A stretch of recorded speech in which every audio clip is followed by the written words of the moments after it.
આ ગાંધીના ગુજરાતમાં દારૂબંધી છે, પરંતુ આ દારૂબંધી માત્ર કાગળ ઉપર છે. આવી જ આ દારૂબંધી માત્ર કાગળ ઉપર હોવાની પાટણમાંથી સામે આવે છે. પાટણનું સરસ્વતી તાલુકો અને આજ સરસ્વતી તાલુકાના રખાવ ગામ, આ રખાવ ગામના જે લોકો છે, આ લોકોની અનેકવાર રજૂઆતો પોલીસ મથકે કરવામાં આવી છે કે અમારા ગામમાં જે દારૂ વેચાય છે આ દારૂ પર સંપૂર્ણપણે બંધ કરવામાં આવે, પરંતુ સ્થાનિક પોલીસ દ્વારા આ આંખ આડા કાન કરવામાં આવતા હતા અને આખરે આ ગામ લોકો દ્વારા જનતા રેડ કરવામાં આવી અને આ જનતા રેડમાં જે દારૂ છે અને દારૂનો જે વશ છે અને સહિત જે મુદ્દામાલ છે આ મુદ્દામાલ ગાડીમાં ભરી પોલીસ મથકે લોકો પહોંચ્યા. આ લોકો પોલીસ મથકે પહોંચ્યા બાદ શું થયું તેની વિગતે ચર્ચા આ વિડીયોમાં કરવી છે. વૈષ્ણવજન તો તેને કહીએ જે પીડ પરાઈ જાનાને રે. નમસ્કાર, હું છું દિનેશ ઠાકોર. નવજીવન ન્યૂઝમાં આપનું હાર્દિક સ્વાગત છે. આમ તો આ ગાંધીના ગુજરાતમાં દારૂબંધી છે, પરંતુ દારૂબંધી માત્ર કાગળ ઉપર છે એ સમગ્ર જે ગુજરાતની જનતા છે આ જનતા જાણે છે.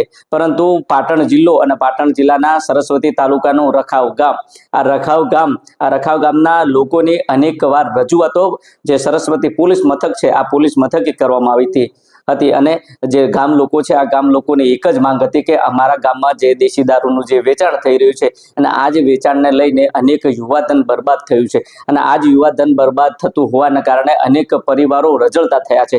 પરંતુ રજૂઆત કરવા છતાં પોલીસ દ્વારા કોઈ જ કાર્યવાહી કરવામાં આવતી નહોતી, કારણ કે આ પોલીસની મીઠી રહેમ નજર હેઠળ અને હપ્તારજના કારણે આ પોલીસ દ્વારા દારૂનો વેપલો વેચવામાં આવતો હતો અને બુટલેગરો બેફામ બન્યા હતા. જોકે આજે ધૂળેટીનો પર્વ હતો અને આ જ પર્વના દિવસે પાટણના ધારાસભ્ય કિરીટ પટેલ અને ગામ લોકો દ્વારા જનતા રેડ કરવામાં આવી અને આખરે મોટી માત્રામાં દારૂ ઝડપવામાં આવ્યો અને આ જ દારૂ સાથેનો જે મુદ્દામાલ છે આ મુદ્દામાલ ગાડીમાં ભરી પોલીસ મથકે પહોંચવામાં આવ્યા અને પોલીસ મથકે પહોંચી કિરીટ પટેલે કહ્યું અને ગામ લોકો હતા, આ ગામ લોકોએ શું કહ્યું તે પણ તમે સાંભળો.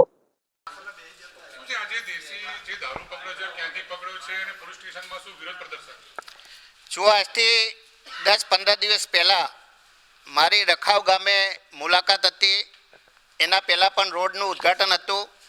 ગામના લોકોની મને ફરિયાદ મળેલી કે ગામની અંદર ખુલ્લેઆમ દેશી દારૂ વેચાય છે. વારંવાર પોલીસને પીઆઈને જાણ કરવા છતાં કોઈ પગલાં લેવામાં આવતા નથી. એ દિવસે મેં મારા ફોનથી પીઆઈ ચૌધરીને ફોન કરેલો. પીઆઈ ચૌધરીએ ઉદ્ધત જવાબ આપેલા. એવું સમજે છે પીઆઈ કે આના બાપનું પોલીસ સ્ટેશન છે. એવું કહ્યું કે કોઈ દારૂ વેચાતું નથી. એના પછી મેં એસપીને પણ ફોન કરેલો અને એના પછી ફરીથી મેં 2 વાર ફોન કરેલા, છતાં પણ સરસ્વતી પીઆઈ મોટા હપ્તા લઈ સરસ્વતી પોલીસ સ્ટેશનના જે અધિકારીઓ હોય છે એ ગામ લોકોનું કહેવું છે કે મોટા હપ્તા લઈ અને દેશી દારૂનું વેચાણ કરતા હતા. આજે ગામ લોકો ભેગા થઈ અને જનતા રેડ કરી અને બધો સામાન લઈને અહીં આવ્યા છે. ગામના લોકોએ પીઆઈને ફોન કર્યો તો પીઆઈ એવો જવાબ આપ્યો કે મને ટાઈમ નથી, તમારે થાય કરી લો. અને ઉપરથી જે લોકો રેડ કરવા ગયેલા હતા એમના ઉપર ખોટી પોલીસ કેસ કરવાની ધમકીઓ આપેલ છે. વારંવાર રજૂઆત કરવા છે તો ધારાસભ્યની જો રજૂઆત ના સપાતા હોય તો આ પીઆઈને શું હવા હશે અથવા કેટલો હપ્તો મળતો હશે એની તપાસ કરવી જોઈએ. એના જે પણ જવાબદાર અધિકારી હોય એની સામે કાર્યવાહી થવી જોઈએ. સરપંચ થોનાજી હલાજી, 20 વર્ષથી પણ હું સરપંચમાં છું, પણ હું જ્યારે સરપંચમાં આવ્યો હતો ત્યારે પણ આખું ગામ સહકાર મળે અને દારૂ બંધી કરાયેલી હતી. બંધ હતો, 15 વર્ષ બંધ રાખ્યો. આજે પણ એ લોકોને ક્યાંથી સપોર્ટ મળ્યો છે તે પણ દારૂ ગાળવાનું ચાલુ કર્યું છે. ગામનો કોઈ માનતા નહોતા. રમેશજી બાબુજી, સોવનજી બાબુજી, ચંદુજી મણાજી, પછી ત્યાંથી ગુવાજી, ગલાબજી, આ 4 વ્યક્તિ મુદ્દામાલ આજે ગામના લોકો મને મળે કે સરપંચ તમે મોરે થો, અમે ગામ તમારી સાથે છે.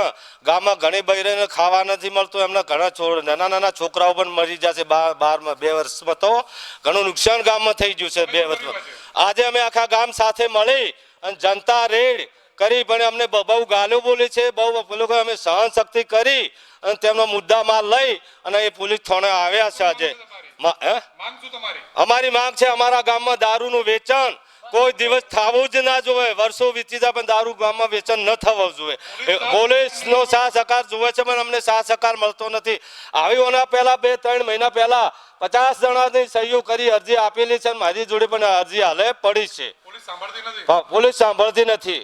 એવું તો પછી તમે જો તે પ્રકારે પાટણના ધારાસભ્ય કિરીટ પટેલનું કહેવું છે કે અગાઉ આ રખાવ ગામે હું જ્યારે રોડના ખાતમુહૂર્તને લઈને પહોંચ્યો હતો ત્યારે પણ ગામ લોકોએ મને રજૂઆત કરી હતી અને આ રજૂઆતને લઈને મેં સરસ્વતી પોલીસ મથકના પીઆઈને કહ્યું હતું, પણ આ પીઆઈ જાણે પોતાના બાપનું પોલીસ મથક હોય તે પ્રકારે કહ્યું કે અમારા જે વિસ્તાર છે, અમારું જે રખાવ ગામ છે, તેમાં કોઈ પણ પ્રકારની દારૂની બદી છે તેનું વેચાણ થતું નથી, પરંતુ આ દારૂ છે, આ દારૂ મોટા પ્રમાણમાં ગામમાં વેચાઈ રહ્યો છે અને આ જ દારૂને કારણે અનેક યુવાધન બરબાદ થઈ રહ્યું છે અને આજ પોલીસ હપ્તા લે છે અને હપ્તાના કારણે આ બુટલેગરો બેફામ બન્યા છે. જોકે આ ગામના સરપંચ હતા, આ ગામના સરપંચે પણ અગાઉ રજૂઆત કરી હતી, પરંતુ ક્યાંક ને ક્યાંક પોલીસ દ્વારા કાર્યવાહી કરવામાં ઢીલાસ કરવામાં આવતી હતી અને ધારાસભ્ય કિરીટ પટેલ અને ગામના સરપંચના આક્ષેપ છે કે આ જ દારૂની રજૂઆત અમે લોકો અગાઉ પણ કરી ચૂક્યા છે, પરંતુ જાણે પીઆઈને કેવા પ્રકારની ઓળખાણ છે, કેવા પ્રકારના તેના રાજકીય જે ઓળખાણો છે તેને લઈને કોઈ કાર્યવાહી કરવામાં આવતી નથી અને આ જ દારૂને કારણે અનેક પરિવારો વેરવિખેર થયા છે. જોકે આજે આ જનતા રેડ કરવામાં આવી અને જનતા રેડમાં મોટી માત્રામાં દારૂ ઝડપવામાં આવ્યો. એટલું જ નહીં, પરંતુ જે દારૂનો જે મુદ્દામાલ છે, આ મુદ્દામાલ સહિત જે દારૂ ભરવાની જે સાધન સામગ્રી છે, આ સાધન સામગ્રી ગાડીમાં ભરી ગામ લોકો મોટી માત્રામાં પોલીસ મથકે પહોંચ્યા હતા અને પોલીસ મથકે પહોંચ્યા બાદ લોકોએ પોલીસ સામે ફિટકાર વરસાવી હતી અને ગામ લોકોનું કહેવું હતું કે આ પોલીસને અનેક રજૂઆત અગાઉ પણ કરી ચૂક્યા છે, પણ પોલીસ દ્વારા કોઈ કાર્યવાહી કરવામાં આવતી નથી. જોકે તમામ બાબત છે, આ તમામ બાબતને લઈને જ્યારે સરસ્વતી પોલીસ મથકના પીઆઈનો મેં ટેલિફોનિક સંપર્ક કર્યો ત્યારે પીઆઈ કહ્યું કે હા, આ ગામના લોકોની અનેક રજૂઆતો હતી અને રજૂઆત પછી અમે 10 જેટલા કેસ કર્યા છે, પરંતુ આજે આ જનતા રેડ કરવામાં આવી હતી અને આ જનતા રેડમાં 3 થી 4 લીટર જે દારૂ છે, આ દારૂ લઈને પોલીસ મથકે પહોંચ્યા હતા. તેની સાથે જે દારૂ ભરવાની જે સાધન સામગ્રી છે તે પણ આ લોકો લઈને પોલીસ મથકે પહોંચ્યા હતા. જોકે આ પોલીસ મથકે પહોંચ્યા બાદ આજે દારૂ વેચનાર જે લોકો છે, એ 3 લોકો સામે અમે ગુનો દાખલ કરી કાર્યવાહી કરી છે, પરંતુ સવાલ એટલો છે કે અગાઉની જે રજૂઆતો છે, આ રજૂઆતે પોલીસે કેમ ધ્યાને ન લીધી, કેમ પોલીસ દ્વારા કાર્યવાહી કરવામાં ન આવી અને આ બુટલેગરો કેમ બેફામ બન્યા છે તેને લઈને પોલીસની કામગીરી સામે અનેક સવાલો થયા છે. ત્યારે બીજી બાજુ કિરીટ પટેલના પણ આક્ષેપ છે કે કિરીટ પટેલે અગાઉ પણ સરસ્વતી પોલીસ મથકના પીઆઈને ફોન કરીને જાણ કરી છે, એસપીને જાણ કરી છે, પરંતુ ક્યાંક ને ક્યાંક પોલીસની રહેમો નજર હેઠળ આ દારૂનું વેચાણ થઈ રહ્યું છે. આ પ્રકારના ગંભીર આક્ષેપ ધારાસભ્ય કિરીટ પટેલે કર્યા છે. જોઈએ આવનાર સમયમાં જિલ્લા પોલીસ વડા દ્વારા આ જે દારૂ છે, આ દારૂને લઈને અને દારૂનું વેચાણ કરતા જે બુટલેગરો છે, બુટલેગરો સામે પોલીસને કાર્યવાહી કરવા માટે કેવા પ્રકારના આદેશ આપે છે અને કેવા પ્રકારની કાર્યવાહી કરવામાં આવશે તે તો આવનારો સમય બતાવશે. દિનેશ ઠાકોર, નવજીવન ન્યૂઝ, પાટણ.